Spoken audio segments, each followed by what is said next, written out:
এসেছিলাম এই মহিষাদলে এই বড়টা দেখি এখানে টিপি যাবো আবার গিয়ে তোমার হোটেলে যাবো, হোটেলে গিয়ে আবার খাবার আবার গিয়ে বানাইবো।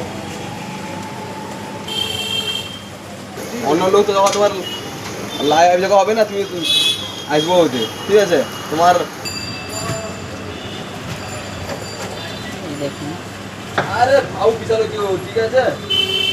বেশ আছে আমাদের শিল্পী সমিতি মহিষাদল শাখার পক্ষ হইতে সমিতির সকল সদস্যবৃন্দ এবং ক্রেতা সাধারণের উদ্দেশ্যে জানানো যাইতেছে যে আগামী 9 আগস্ট, আগামী ইংরেজি 9 দৈত বঙ্গীয় স্বর্ণ শিল্পী সমিতি মহিষাদল শাখা এখন ঘুগনি দিচ্ছে তরকারি আগো বাবা আমরা আমাদের এত আলাপ হয়েছে তো মনে বাংলাদেশ কারণে তোমার হ্যান্ড আমি সব এতে